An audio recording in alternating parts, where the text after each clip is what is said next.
dibandingkan dengan kursinya Allah.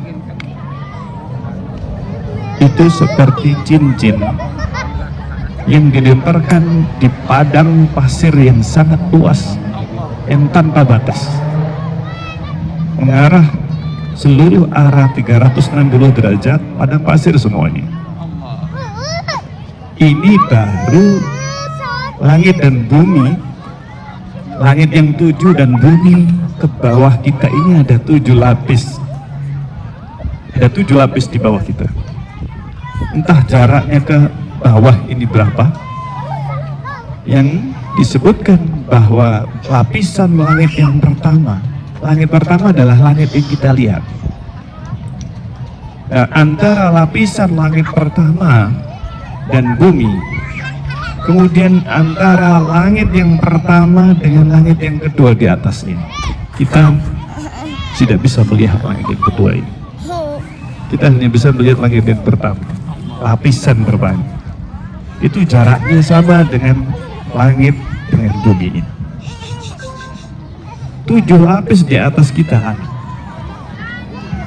Langit yang 7 beserta bumi yang 7 lapis di bawah kita. Ini dibandingkan dengan kursi, baru kursi yang disebutkan di dalam ayat kursi, wasi'a kursiyyuhus samawati wal ardh. Demikian luasnya langit, kursi Allah, mencakup, meliputi langit dan bumi. Itu bandingannya, langit dan bumi yang 7 ini cincin dibandingkan dengan padang pasir itu. Itu baru kursi. Kursi Allah Azza wa Jalla dibandingkan dengan arsy. Arsy itu kalau diterjemahkan singgasana. Nah, kursi dibandingkan dengan singgasana Allah Azza wa Jalla, arsy Allah yang ada di atasnya ini seperti cincin tadi dibandingkan dengan padang pasir yang sedemikian luas. Padang pasir itu, kalau kita pernah berada di padang pasir itu, dan saya pernah tersesat di tengah padang pasir, gak kelihatan batasnya, demikian luasnya. Ini entah berapa puluh atau mungkin sampai sekian 100 kilo. Ini luasnya, subhanallah. Itu perbandingan, dan itu semuanya makhluk Allah Azza wa Jalla. Arsy ini makhluk yang paling besar yang disebutkan oleh Allah, dan Allah ada di atasnya. Sehingga semakin ke atas ini sebenarnya benda-benda langit, semakin ke atas ini semakin besar. Langit pertama, nah ini lebih besar jauh daripada bumi kita. Di atas langit yang pertama, langit yang kedua jauh lebih besar lagi. Demikian sampai arsy-nya Allah. Maka di tengah padang rumput dan pegunungan yang demikian indah ini, kita mengingat kembali betapa kecilnya kita manusia ini. Betapa kecilnya kita manusia, yang hendaknya kita ketika berada di tempat seperti ini, kita merasa kerdil di sisi Allah Azza wa Jalla. Kita ini tidak ada apa-apanya. Maka hendaknya kita betul-betul menjauhkan diri kita ini dari sifat kesombongan, sifat keangkuhan. Kita banyak bersyukur kepada Allah, banyak bersyukur terhadap seluruh nikmat yang Allah berikan kepada kita, yang tidak ada batasnya. Kita nggak bisa menghitung nikmat-nikmat Allah ini semuanya. Ini seandainya kita beribadah, disebutkan oleh Rasulullah SAW, seandainya kita ini beribadah sepanjang hidup kita, seandainya diberi usia 100 tahun, lalu kemudian 100 tahun itu kita gunakan semuanya untuk ibadah kepada Allah. Disebutkan oleh Rasulullah bahwa seandainya ada seorang diberi usia 100 tahun dan semuanya untuk ibadah kepada Allah, la haqqarahu dzalikal yaum. Nah ini tentu nanti pada hari kiamat dia akan menganggap remeh amal perbuatannya. sangat kecil. Sangat kecil, artinya tidak sebanding dengan nikmat yang Allah berikan. Dan seandainya seorang manusia dia ini tidak pernah maksiat, terus dia taat kepada Allah Azza wa Jalla, maka seandainya dia itu mau dibandingkan, digunakan menebus nikmat yang Allah berikan, maka seandainya dia menebus dengan seluruh amal perbuatannya selama 100 tahun, maka dia tidak akan bisa menebus meskipun hanya satu nikmat, nikmat mata, nikmat melihat. Itu padahal nikmat di dunia ini. Ibadah kita 100 tahun tidak bisa membeli nikmat mata, tidak bisa membeli, apalagi nikmat yang lain, nikmat penglihatan, pendengaran, nikmat makanan, minuman, kesehatan, kesempatan hidup di dunia ini. Ini subhanallah, terlalu banyak nikmat kita. Ini baru nikmat dunia. Dan Allah menjanjikan, barang siapa yang taat kepada Allah, dan ketaatan kita kepada Allah itu sangat kecil, sangat sedikit dari waktu kita. Berapa waktu kita untuk sholat 5 waktu dibandingkan dengan hidup kita 24 jam? Sangat sebentar, iya kan? Sangat sebentar. Dan itu pun sholat, ibadah kita yang lain, sesungguhnya itu adalah bagian dari nikmat Allah. Karena seandainya kita itu mau meresapi sholat kita, ibadah kita, manfaatnya kembali kepada kita, manfaat di dunia sebelum di akhirat. Dan Allah siapkan pahala yang berlipat ganda. Balasan Allah terhadap kita sesungguhnya jauh lebih besar.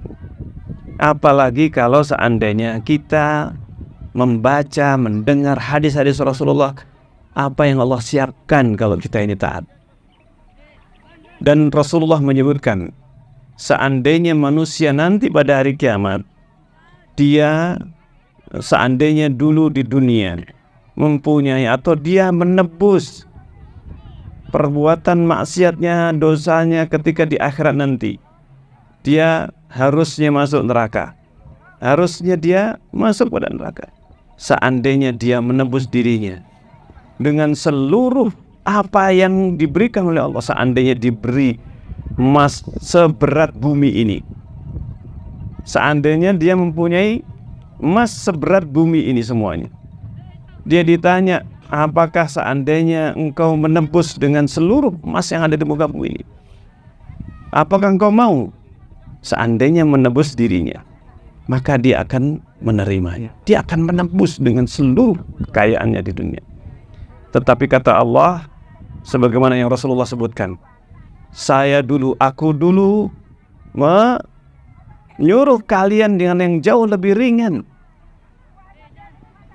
Kita hanya diperintahkan untuk melakukan ibadah, bertauhid kepada Allah saja, berdoa, minta kepada Allah saja. Itu sebenarnya yang Allah perintahkan. Hanya doa. Apa sih doa? Minta kepada Allah, jangan minta kepada yang lain. Hanya itu yang diperintahkan oleh Allah di dunia kita ini.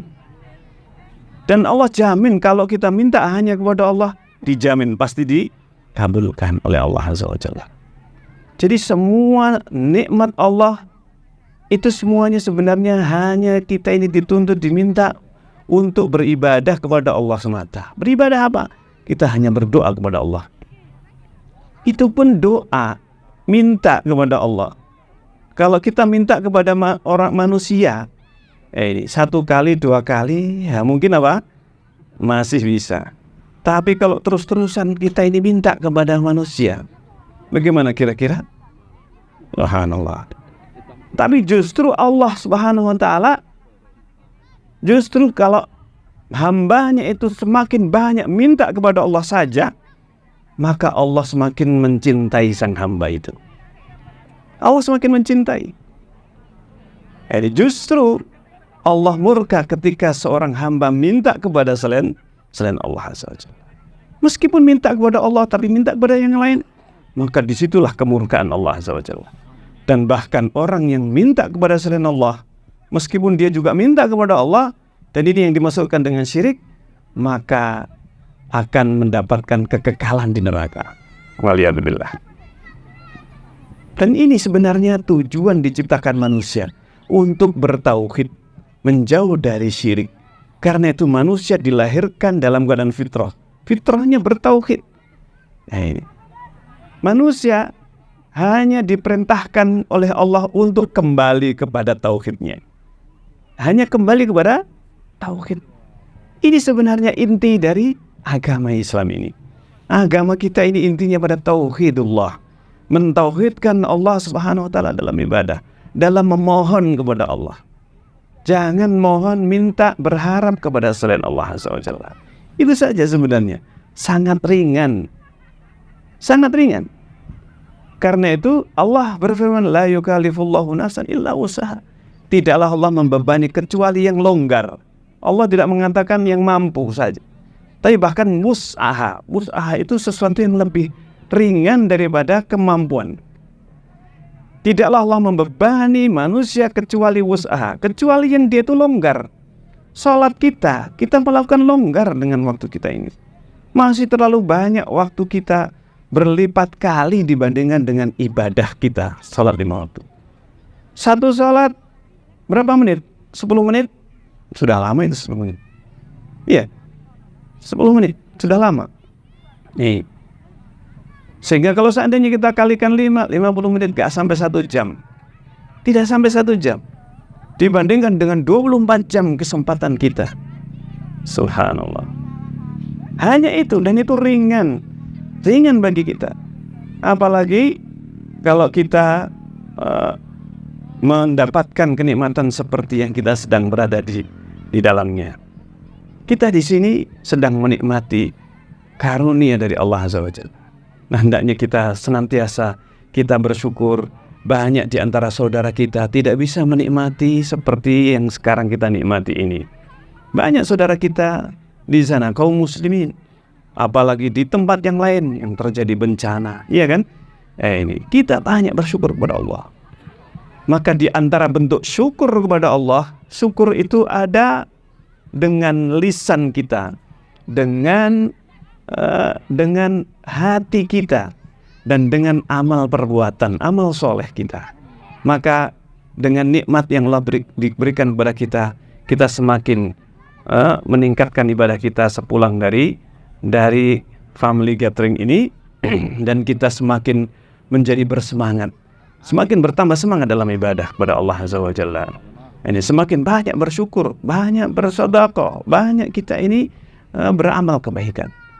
Semoga bermanfaat apa yang saya sampaikan dalam kesempatan kali ini, dan kita semakin bersyukur, kita berdoa kepada Allah agar supaya kita dikumpulkan di surga Firdaus yang paling tinggi dan dijauhkan dari api neraka Jahannam.